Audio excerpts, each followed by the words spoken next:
Amidst the heightened diplomatic tensions over the Al-Aqsa mosque compound in East Jerusalem, Jordan's King Abdullah held a meeting with Israel's Prime Minister Benjamin Netanyahu in Oman's capital Amman.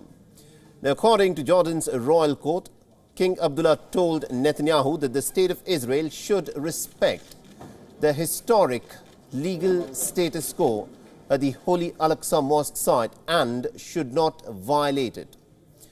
Now, Jordan had summoned the Israeli ambassador after its envoy was stopped from entering into the mosque on the 17th of January.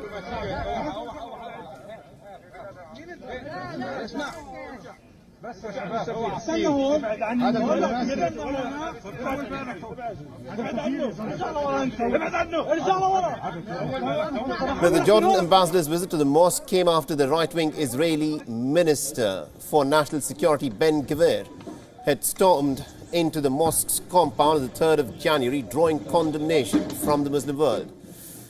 Now, Jerusalem is particularly a sensitive issue for Jordan's Hashemite royal family, as it happens to be the custodian of both the Muslim and also the Christian holy sites in eastern Jerusalem.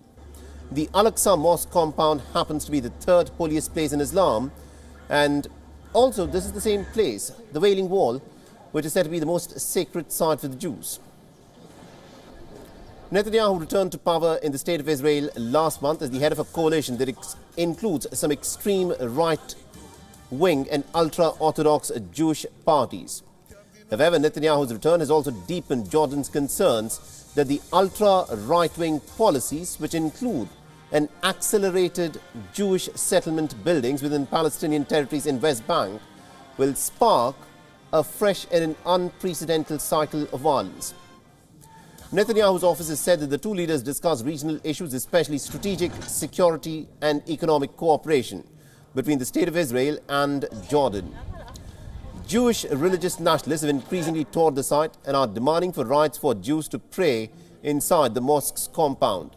But Jordan sees this clearly as a move that undermines an arrangement and an agreement in which Jews and non-Muslims are permitted to visit but not pray inside the Al-Aqsa mosque's compound. And that arrangement has prevailed for years, and Netanyahu's visit to Amman happens to be the first official trip abroad since he has taken office in December. In 1994, Jordan had become the second Arab nation after Egypt to recognize and also to sign a peace treaty with the neighboring nation of Israel. All right, now to give us more insights in terms of what this meeting between the two leaders, of course, means for Jordan and Israel and indeed for the region at large, we're being joined by our correspondent Jody Cohen, who's joining us live from Ra'anana. Jody, at this point of time, there's not much information that's in fact come out as to what exactly was discussed in the course of the meeting. But tell us more as to why this meeting between Prime Minister Benjamin Netanyahu and Jordan's King Abdullah is so significant.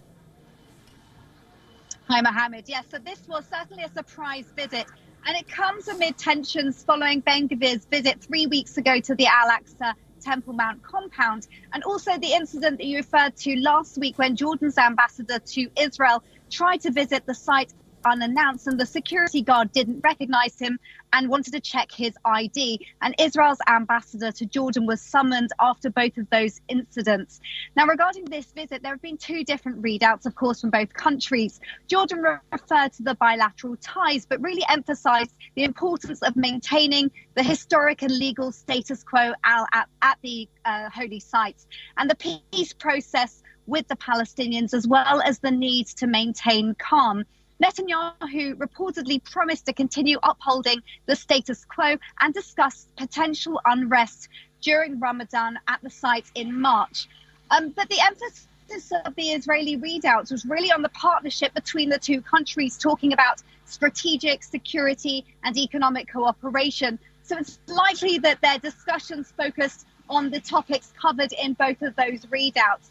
Now, what is significant, as you suggested, is that this is Netanyahu's first trip abroad in this term as Prime Minister, and it's his first trip to Jordan since 2018. And remember that Jordan is also strategically very important for Israel. It's Israel's direct neighbor and with the longest shared border between the two countries as well. Absolutely indeed. And also, Jody, just to weigh in, on the 29th of December, there was an interesting statement that was put out by the Jordan's King Abdullah, where he had said that Jordan is ready for conflict if red lines on Jerusalem's status are redrawn by Israel. Now, this visit by the Israeli Prime Minister, are we to see this as a thaw in the relationship between the two nations? I think to answer that question, you have to look at what's changed and what's similar to previous governments headed by Netanyahu. So there's been friction between the two leaders, certainly in the past, and those friction points still exist. Remember that there's a large number of Palestinians living in Jordan, and King Abdullah is particularly sensitive to their views. Another thing that's different is that the coalition of Netanyahu's current government includes the ultra-nationalists for the first time.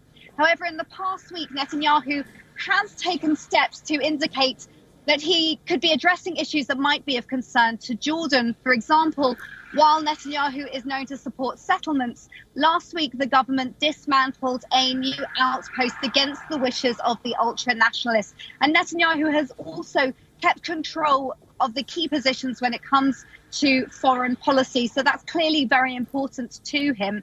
Right. Another difference, I would say, are the strong shared interests. We've got the gas and water deal between the two countries, deeper ties in the region. And also, if you look at regional diplomatic initiatives and visits over recent days, we've seen Netanyahu's closest confidant Ron Dermer in the UAE this week. We've seen US National Security Advisor visiting Israel. Blinken's visit is coming up next week to Israel. And we know that the UAE and US would like to see Jordan more involved in this regional cooperation. But as I said, the friction points still exist, and it remains to be seen how this relationship between the two leaders develops. Absolutely indeed. Thank you very much indeed, Jody Cohen, for joining us and getting us all those insights there. Thank you.